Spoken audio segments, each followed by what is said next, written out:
Hello, hello. Good morning, good afternoon. Really great to see everyone.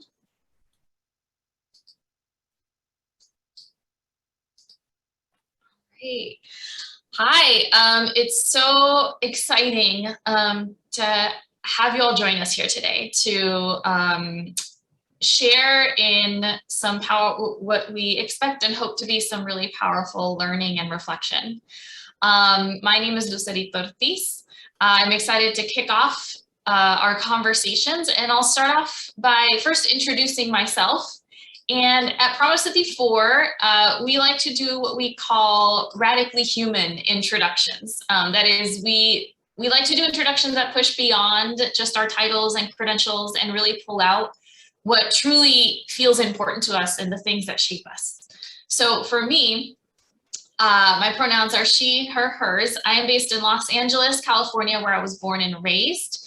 And I am the proud daughter of immigrant parents. My mother is from Guatemala, my father is from Mexico, and I grew up helping my mother clean houses. She's a housekeeper. And I would always observe the ways that her clients spoke to her and felt constantly frustrated and angry because it was clear by their tone, by their language, sometimes subtle, sometimes blatant, that people didn't seem to recognize or honor my parents' humanity, their courage, their resilience, their brilliance. My parents never had an opportunity to pursue education in the ways that they wanted. My mother always dreamed of going to college, but didn't have the chance to in her home country. And my father had to stop his education after the 3rd grade because his family couldn't afford to have him in school. Coming to this country, my parents viewed education as our golden ticket, as their children's pathway to social mobility. And I grew up deeply grateful for the sacrifices that so many throughout my life made for the sake of my education and educational opportunities. And as I grew older, I also became increasingly frustrated that so many sacrifices were necessary for this to be true. Through the love and support of so many, I found myself at Harvard College as a first-generation college student. And it was at Harvard that I learned the difference between access and inclusion. That simply being in a place does not necessarily mean you feel of a place. And my parents, for all their sacrifices and pride in having me there, never wanted to attend any Harvard events because they felt so out of place, so uncomfortable. They felt the same way that they felt in front of their clients. Fundamentally, my commitment to the work of diversity, equity, and inclusion comes from a deep desire to create spaces where my parents can walk in and feel fully seen, fully accepted, fully valued. I've always known that my parents deserve that, and I have more recently connected with the idea that I deserve that too, and that we all do. And this is why I feel so honored for the opportunity to work for an organization like Promise City 4. At Promise City 4, we work to create spaces where adults can truly thrive, can be fully seen, valued, honored. And we do this by offering a range of supports and services, including tailored organizational support, cohort experiences for organizations as they undertake DEI work, and through research, which is the starting point of our conversation today. In 2017, we released our original Unrealized Impact Report in an attempt to understand what was happening with DEI in the education sector. Before that time, there was not aggregated data on DEI in education. And so for our first report, we had 5,000 individual responses across 200 organizations. And now, 4 years later, we've collected over 50,000 individual responses across over 700 organizations. And we believe that with the privilege of collecting this large base of national data comes the responsibility to mine for insights and to combine these with our learnings from supporting organizations in our daily work to share back our insights, findings, trends, and themes that we're able to surface. And so that's exactly what we've done with our Unrealized Impact 2.0 report, which we hope represents a bold call to action for organizations to engage in the work of becoming diverse, inclusive, equitable, and anti-racist. as we believe that is a precondition for social justice and for us to truly live into the missions of our organizations and the communities, and to be worthy of the communities that we serve. So as we sifted through our data, we sat with the reality that our N size for Native American and Indigenous staff was too small to make large representative claims. And we recognize that research and data often omit the experiences of Native American and Indigenous staff due to small N sizes. And given the history of the US history of genocide, forced assimilation, violence, and erasure of these communities, we feel it is critical to amplify Native American and Indigenous voices and experiences regardless of N size. So as we looked at the data that we do have for Native American and Indigenous staff, what we saw that while on the whole, Native American and Indigenous staff reported varied DEI index scores relative to national averages, they were the most likely racial or ethnic subgroup to experience bias at 44%. So given the context of historical and ongoing silencing of Native American and Indigenous voices, we wanted to explore ways to amplify such voices and experiences. So today we have 5 incredible leaders with us who have so generously agreed to share of their voices, of their experiences. Joining us today, we have Kara Braboff, who is the Executive Director of One Generation, which supports local communities in transformative solution building that reflects Indigenous values and builds on community assets. Diana Conoyer is the Executive Director of the National Indian Education Association, whose mission is to promote educational sovereignty by improving results for American Indians, Alaska Natives, and Native Hawaiians. Brian Johnsrud leads the educational learning and advocacy at Adobe. Melanie Johnson is the program director for the National Indian Education Association. And Brad Kropa is a research associate at the American Indian Studies Research Institute and the executive director of Spotted Eagle, Inc., which provides workforce development, employment, and training services to American Indians in southeastern Wisconsin. Kara has generously offered to kick us off and guide us through this process. So with much gratitude, I will hand it over to Kara to transition us into our testimonials. Thank you, Luceco. It's nice to hear your reflection and share like who you are and where you come from, and I think it was the radical introduction. So thank you for that, and thank you to the Promise 54 staff and all of our panelists today to come together to have this discussion about the students and families and communities in which we really have our hearts connected to, and our lived experiences and a vision for what's possible and what's happening within each of our communities. But I'm just going to introduce myself quickly, and then I'm going to turn it over to our panelists to share their reflections just on this topic and or anything that's on your mind today as it relates to this conversation. So really excited for that. But Yate, Kara Babraf, Yunishe, Ashin Ashlu, Natani Bashchin. My name is Kara Babraf. I'm Navajo and Lakota, and I've served as the founder of Native American Community Academy of the Knock Inspired Schools Network, and lead an effort now called One Generation, focused on some different things that I'll share later. But really just excited to hear from folks. And also just want to bring into the space that, I'm in New Mexico this morning, and it's close to the Navajo Nation where I'm from. And this is a time of year around October where we kick in our new year. And so it's an opportunity to really pay attention to what the land's telling us, which is basically that it's a time to gather, also slow down and envision things going forward.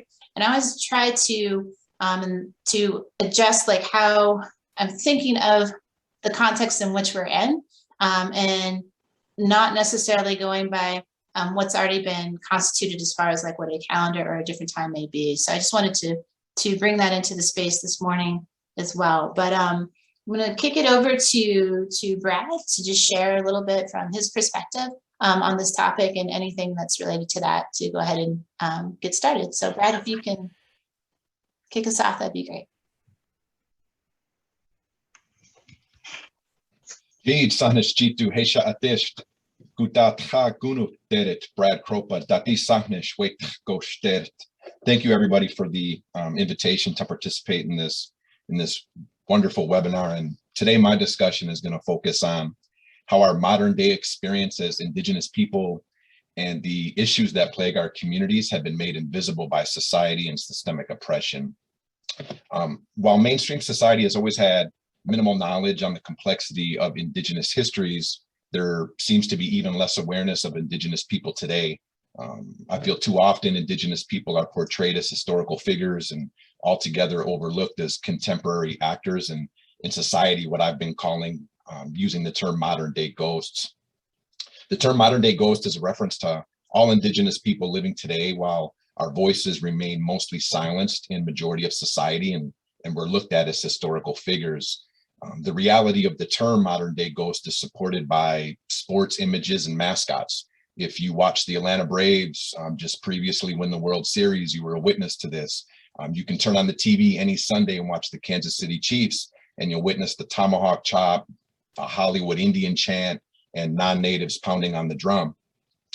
The reality of the term modern day ghost is supported by Disney and other movies and shows, even certain foods in the grocery store.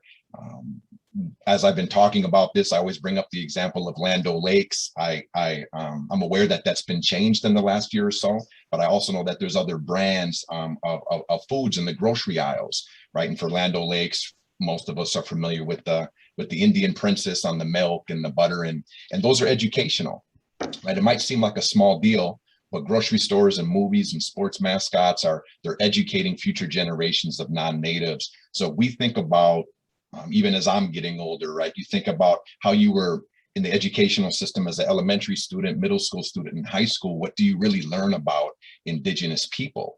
If anything is learned at all, it's usually historic, right? You learn a little bit about the larger tribes, a little bit about Indigenous history, but we're really not learning about contemporary Indigenous people, and that perpetuates stereotypes and continues with the situations that a lot of us are going to talk about today. So as non-native youth, as we're not being educated or taught this in the classroom, if we're not having race talks, specifically about Indigenous people and cultures with our parents and relatives, and you're not getting it again from your teachers, you're turning on the TV, and all you know is you learned a little bit about Indigenous history. You turn on the TV, you're watching a football game, and you see non-natives dressed up in headdresses and doing a tomahawk chop and chanting. And then you're going to the grocery store and you're seeing an Indian princess on butter and milk and different food items. So these are educational.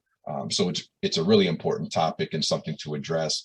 The reality of modern day ghosts is seen through health issues, specifically diabetes. About a year or so ago, I was watching CNN did a news special on the diabetes epidemic in America and focused on a lot of different types of groups of people. But of course, Indigenous people were forgotten during this episode. It's amazing to me, how do we discuss poverty? How do we discuss suicide rates or health issues like diabetes in America and not include Indigenous people? Specifically with diabetes, Indigenous people are 3 times more likely than whites to be diagnosed with diabetes. 1 in 6 natives have been diagnosed, more than double the rate for the general population. And this transitions to the discussion of how many native reservations are food deserts, absence of quality foods. Eating healthy is just not an option for some. And I understand many remote communities across America suffer from the lack of access to healthy food options. But for Indigenous communities, there's a dark history that is directly connected to our current situation. Missing and murdered Indigenous peoples. For the following information, some of the numbers that I have, I want to thank my sister-in-law, Agnes Woodward. She's an advocate and emerging voice and leader for the MMIW movement. 84% of Indigenous women have experienced violence in their lifetime, 84%. Indigenous women have an 80% higher chance of being murdered, going missing, or experiencing some form of violence than they do of graduating, getting married, or having children. Murder is the 3rd leading cause of death for Indigenous women. 3rd leading cause of death. After I heard this, I had to do a really quick Google search just for a general comparison. And I found females of all races, of all ages, and they listed the top 10. Of course, there were heart disease, cancer, stroke, Alzheimer's, influenza. And in that top 10 list, murder was not there for females of all races, all ages. But murder is the third leading cause of death for Indigenous women. Crazy. Indigenous women go missing at a shocking rate. It's currently a crisis. It's been a crisis. And you would think that leaders from across the nation, whether it's former presidents, would be screaming from the mountaintops after you hear these numbers and you understand how real of a crisis this is, from leaders, police stations, news channels. You'd think they would be making more noise or putting in a bigger effort to promote awareness of this issue, but we're modern day ghosts. Another topic I feel that is often overlooked or silenced, they're not known by the majority of society, is the struggles that many of our Indigenous youth go through. And for this, I'm going to use my experience as just not a mentor and advocate in my Indigenous community, but as a basketball coach. I had the opportunity to coach high school boys varsity basketball on the reservation for several years prior to moving to Wisconsin. And during my time as a basketball coach, you start to develop strong relationships with my players. And year after year, it was, and I know the issues that I'm going to talk about, right? They impact inner cities, they impact all communities experience these types of issues. But what was alarming to me was just that the vast majority of my basketball players were dealing with this. For instance, I'd have 10 basketball players each year. Maybe one of those players would go home at night to both a mom or a dad. The reasons for that, and maybe out of those 10, I would have, again, and this is year after year after year, the vast majority of my players didn't have a dad. Or a mother. The father or mother may have died from some type of substance abuse. They were in jail or they were in prison. And the stories, and you became more than a basketball coach, right? I talked about being a mentor. You became a social worker. You became a father figure to these kids. And I don't have enough time to share all those stories today. But to me, to think about year after year after year, working with high school varsity boys, and when 9 out of 10 of them, when one maybe went home to both parents, and the majority of them just didn't go home to their parents, but didn't have living parents, and the issues that these kids had to deal with was just, it's just unbelievable. You don't see those kind of rates off reservation. You see those issues off reservation, right? But to that extent, you just don't see. One more thing I'm going to touch on. I just have a couple minutes left. Is my time up? I think my time's up. Yeah. Thank you very much. Thank you. I was gonna say, please feel free to finish your thought. One last thing I was just going to mention really quickly was related to education. I was going to share several stories of just the lack of Native faculty, staff, and researchers on college campuses. Not all, but many. There's been issues of specifically Indiana University. You have a research institution, the American Indian Studies Research Institution. You have an academic department, American Indian Studies Academic Department, and then you have a student center, the First Nation Student Center, all three which are directed by non-natives. And there's the issue of including Native voices and ideologies at the forefront, and more visibility for Native people on campus. But it becomes even more of an issue when these non-natives, there's a director of one of these centers who, when Native students would come visit the campus, you have non-native not only being the director. If you can just imagine going to a big college university campus, walking into a Black student center and seeing a white director, doesn't feel right? Doesn't look right, doesn't feel right. But it's normalized. That becomes normalized for a lot of universities that, again, not all, Indiana University being one. And you can just imagine as an Indigenous college student walking into the student center, the Native student center, and you see all white directors.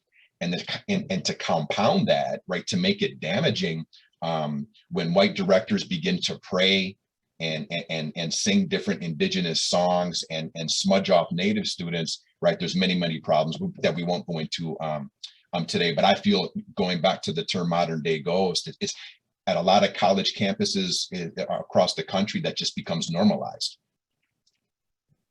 because we're viewed as historical figures. And I'll end there. Thank you, everybody.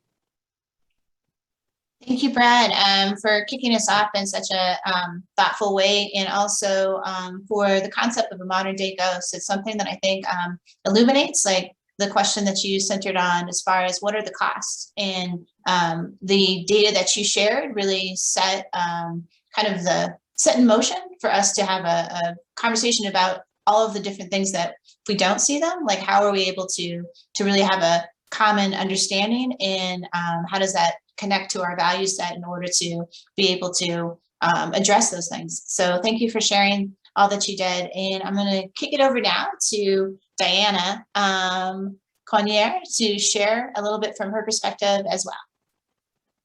Thank you, Kara. And yeah, welcome to everybody. It's good to see everyone. Wish we could be together physically in the same space. Diana Connier, Imachiapi, Kisto. I am Oglala Sioux and Muskogee Creek. And Brad really did set us off in a good way. I had to modify my little 6-minute statement because he touched on a lot of things that I think all of us are going to eventually touch upon or expand upon. So I want to take it a little bit further and use his introduction and talk about from a federal policy standpoint.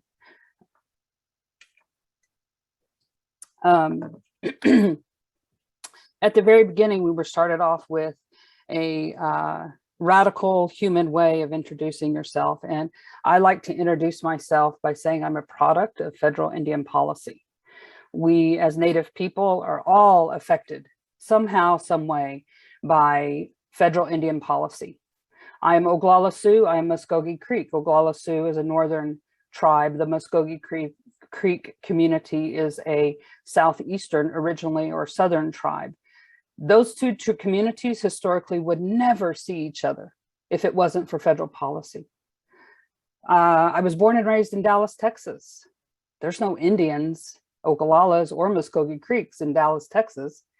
Why am I in Dallas, Texas? Well, there's a federal policy called relocation. Around 15 to 20 cities were chosen by the federal government to relocate Native people from their indigenous communities, their homelands, to separate that language, that land connection, that cultural connection, and move them to cities for work. Move them to cities so that they can lose their culture, so they can assimilate into this American civil liberties and the civil rights and this way that everybody was living in the US in the 70s, the late 60s, early 70s. So born and raised in Dallas, Texas, I wasn't connected to any of my Native communities, but I was connected to Native people. I was connected to the Caddos and the Kiowas and the Comanches and the other Oglalas and some Muskogee Creeks and some Chickasaws and Choctaws and everybody else that was relocated to Dallas, Texas. And we found our way by connecting with each other. We found our way by sharing these cultural ways and this knowledge and this thought and this philosophy to survive. We found our way to powwow. We found our way to practice any cultural way in thought and philosophy by getting together and celebrating and sharing cultural practices, sewing and sitting around and listening to elders speak and cooking and sharing recipes. So all of those things I thought was normal because this is the way I was raised in a very large Native family in an extended, very large Native community. I just thought this is the way the world turns in Indigenous communities. I had no idea there was a community outside of my Native community in Dallas, Texas. I had no idea that there were other tribes in the Northwest, in California.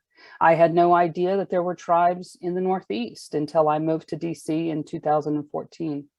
I was in my 40s and I still did not know that tribes existed east of the Mississippi River. If it wasn't a powwow that I traveled to, then it wasn't a tribe that existed in my world. So this is back to Brad's conversation. This is the erasure. This is the conversation that needs to be happening at our K-12 level, at our community level, outside of Indian country. We don't exist on paper, and we don't exist in costumes, and we don't exist in sports figures and mascots. We exist everywhere. We exist in large cities. We exist in urban areas. We exist in places like the research said, we are an in-size, but we exist everywhere. I want to refer to the in-size. There was a book written by Dr. Heather Schotten and Dr. Robin Menthorn, and it's The Asterisk Nation. And it's a full title, but I remember reading The Asterisk Nation. We are the Asterisk Nation. Everywhere you see any type of data, there's an asterisk, because we are too insignificant. We are too small to tell our story. But I want to say, if we are so small, then how come we can influence?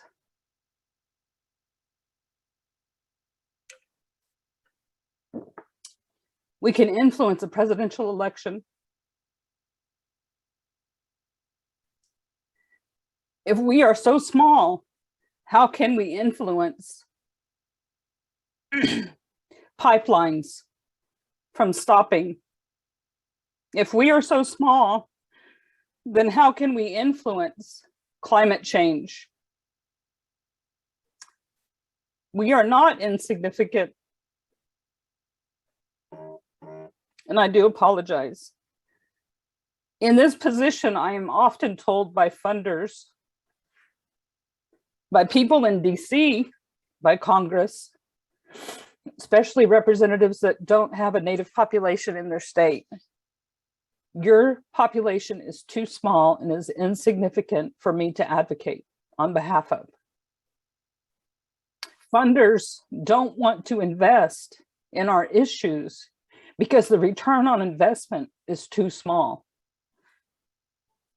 Education, Native education, is not significant. We have about 700,000 Native students in public schools on reservation, BIE schools, and tribally controlled schools. You're telling me as a funder that 700,000 kids and souls and people is insignificant. And that's the job that we face at NIA, the National Congress of American Indian, every day. American Indian College Fund, American Indian Graduate Center, every Native organization is told this. So how do we become significant? How do we ensure that our story is also included in the research, in the conversation, at the table? And not just our story from the past, but our story that is current today, and how we can influence if we are a part of the conversation and a part of the solution. Thank you again for your time. I have taken a minute extra. Appreciate it.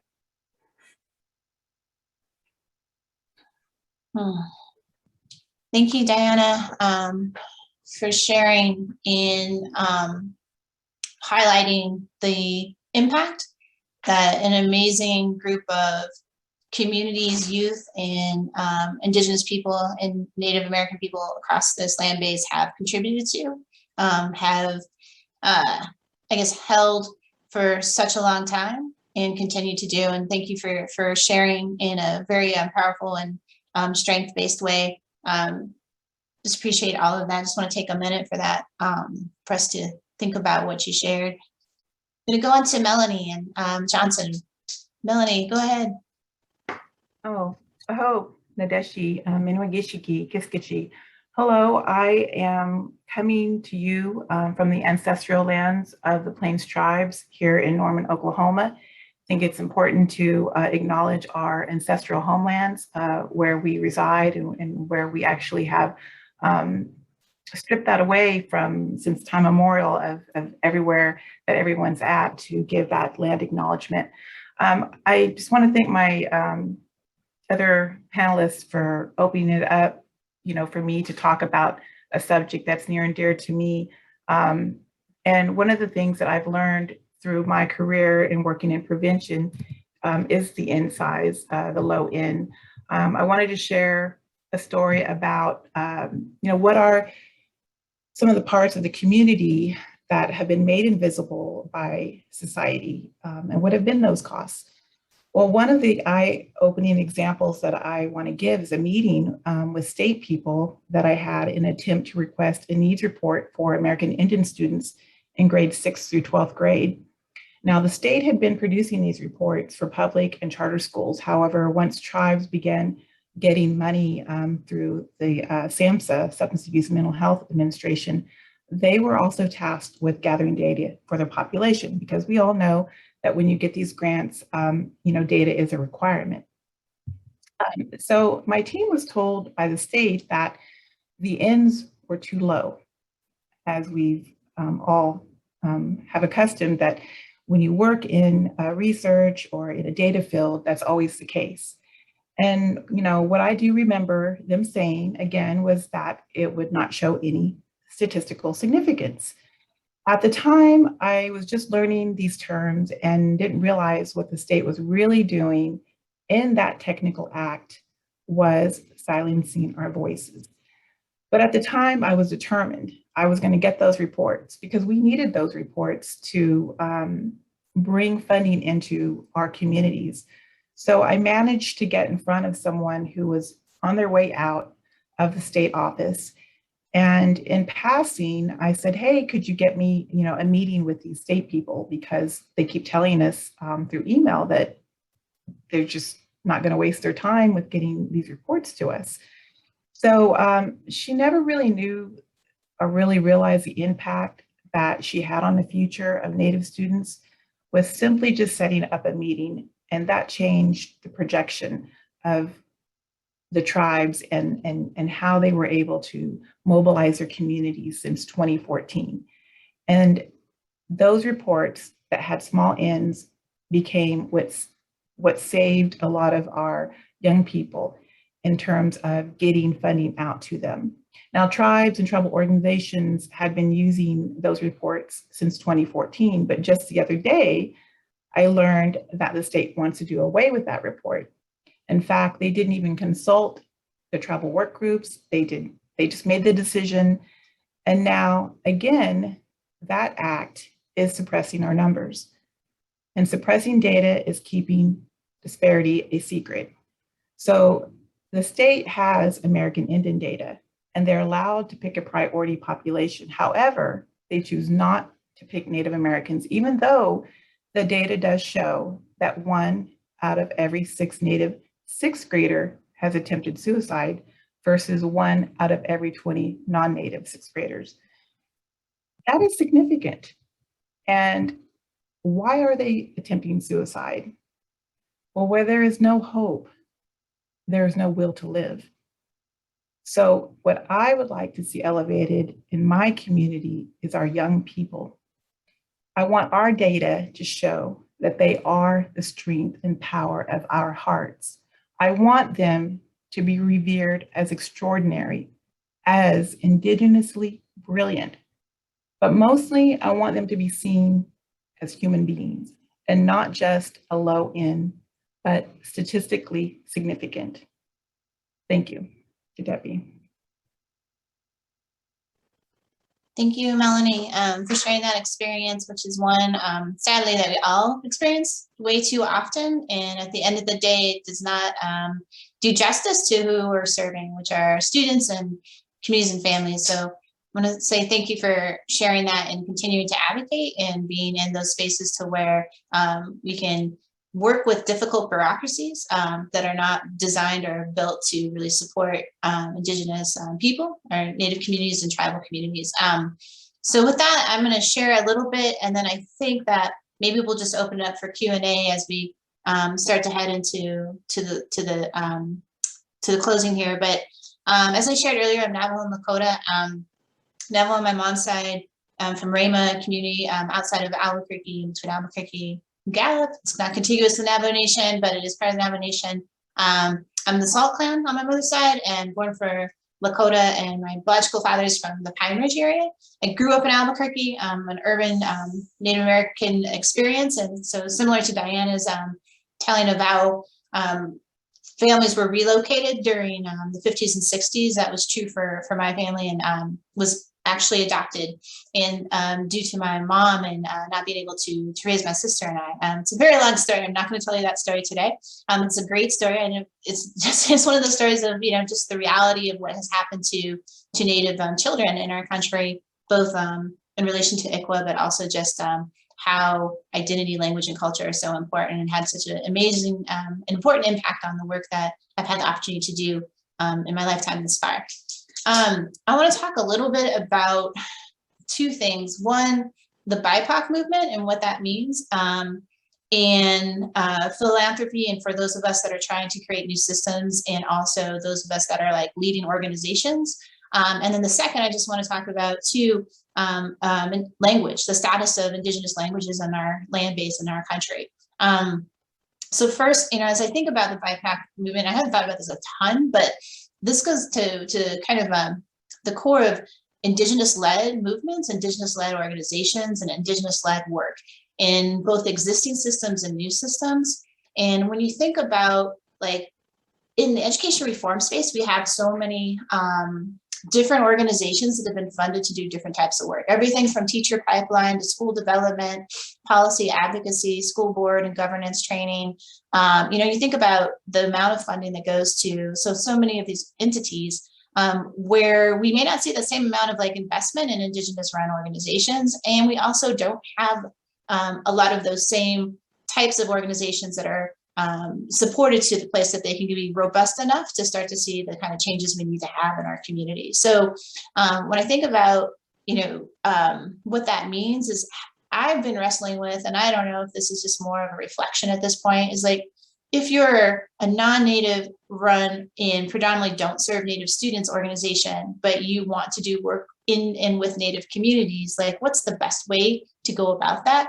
And I feel like those are some things that myself and other leaders, and I don't want to speak to other panelists, but other leaders I know in similar spaces, is we carry a lot of that weight for those folks in the sense of like, we want to work with the Native community. Can you help us figure that out? And the answer is always yes, because we want our students and families to benefit from the great work that people do in this sector.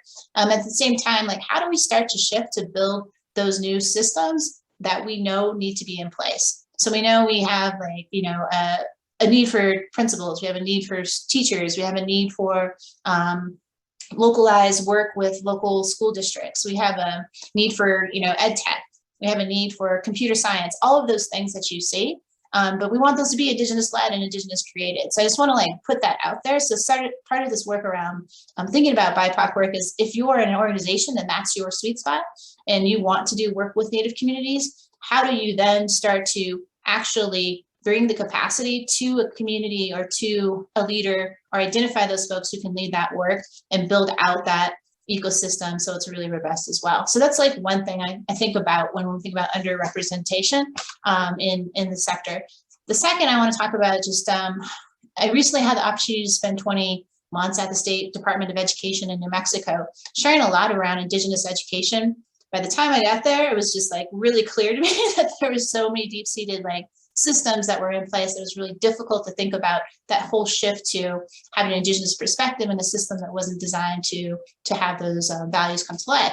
However, one thing that did come to note to me was thinking about languages. And I know that pretty much in every tribal consultation I've either observed or seen or been part of, or when I was in the state, you know, language and culture is a huge priority for our tribes and for our communities. And as I started to unpack that, I thought, like, there's this aspect of tribes asking states and the federal government to address this issue, and it's really pressing. And we looked at like, we looked at like the amount of funding that had been invested, and there's many articles out there too that helped eradicate languages from our communities. And, you know, when you adjust for inflation, I think it's about 38 billion now. If you put that into that with maybe like a $20 million kind of solution at federal level, and then maybe some states who try to address that locally. But we're on the trajectory similar to climate change by the year of 2050 that will only see potentially 22 indigenous languages that are still intact in our country. And so if you can't like walk away from that statistic, thinking that there's not a moral obligation to make sure that our languages are preserved and sustained, I don't know what to say. So that's something that this speaks to, like the fact that we're not even tracking the status of indigenous languages, and if how many are in your state or in your community that have been spoken that are representative of the place that you live and serve, and what is the status of that? Are they critically endangered? Are they sustaining? Are they okay? So I feel like this is a whole area that's been super like under supported, but also not elevated to a place that we really understand like what it is we're looking at. Similarly, like with climate change, if we're on that same trajectory, how are we going to open up opportunities to really like shift that in a very urgent and persistent way? So that's one thing I just wanted to share. Now I'm gonna see what we have. That's kind of the time that I wanted to share just a reflection about a couple of things that I was thinking about, but also just from our panelists, starting out with our, the concept of modern day ghosts, and thinking about all of the data that Brad shared with us. And like, yes, we are significant, and what Diana shared, and just like the impact of federal policy that was intentionally designed to eradicate and then assimilate and also at some point eliminate Native communities in this country. Going on to Brian and like the personal reflection and story about the complexity of blood quantum and identity as it relates to Indigenous, Native American, Indian people, and what that means for us, and also what it means for us in contemporary spaces and places. And then also moving on to Melanie and a real like specific story about how this impacts students and families when it's not done correctly, and what that costs are there. So I think I'm gonna ask Lucerto, like at this point, should we just open up for Q&A given the amount of time we have here? Does that sound good with the full group? Yeah, I think we'll need probably like 2 to 3 minutes to close. So okay. Maybe we'll take like 2 to 3 minutes very quickly. If I could propose a question and we can, whoever is moved to share, please do so, though not required. I'm wondering, as you think about, the things that you so generously shared and heard, what actions would you most like to see from accomplices in the field? As Kara, as you talk about the responsibility, of those of us who are not Native engaging and supporting Native communities, what are some actions that you would most like to see from accomplices in the field? Any panelists, feel free to unmute yourself and share. That would be great. I would like to jump off what Kara just spoke about in regards to the biopic communities, having these big hearts and this want and this need to support, to engage, to educate. I have 2 asks. My first ask is don't help us. We don't need your help. As you have heard from everyone, help is what we got in the 50s and 60s and 70s and 80s. We were always told, you don't know how to educate your kids. You don't know how to take care of your family or your community. You don't know how to raise a family or your kids. Let us help you. We don't need help now. What we need is your support. We need your funding. We need the ability to build our communities, to save our language, to incorporate cultural thought and philosophy into the classroom, to allow for our identities to come through in the work that we're doing, whether it's in a professional space or in the classroom, pre-K through college. And as a BioPIC community, and you want to reach out to a Native community to open those doors, pay us. That's all I ask. Don't ask NIA or any other organization to support as a gateway, as the gatekeeper to open doors, and then say thank you and leave us to the side. You might be intelligent, you're smart, you're obviously capable as a BIPOC leader, but you also don't know Indian country and you don't know Native people. Oftentimes NIA is asked to open these doors. And I push back and say, happy to open the door. And then you include us in the conversation. You include us at the table. These are our relationships. And these relationships, which I don't think we were able to touch on to the depth that I wanted to, relationships are everything to us, to Indian people, to Indigenous people. That's who we are. We are relational. I know everyone on this panel now as a relative, as a friend, because we have gone through something together and we've shared and been vulnerable. I'm not going to turn over a relationship so that you can help fix something and not be at the table to be a part of that conversation. So please include us, but don't think we were going to do this for free, because this is our day job too. That's all I wanted to say. Thank you. Thank you so much. Well, I do recognize we are at time. Unfortunately, we could use so much more time for this conversation. And I just want to say, express deep, deep appreciation for the generosity that all of you shared today in sharing your voices, sharing your experiences, and acknowledging, the load and the burden that entails.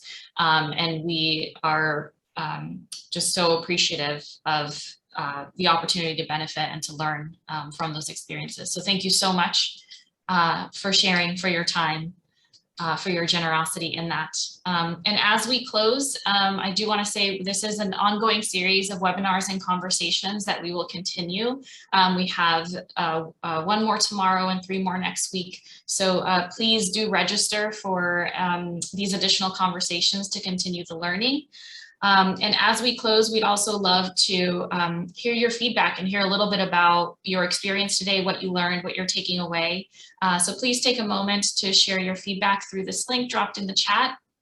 And with that, we will officially wrap. And once again, just deep appreciation for our panelists, for our leaders, and for everyone who came to bear witness to these testimonials today.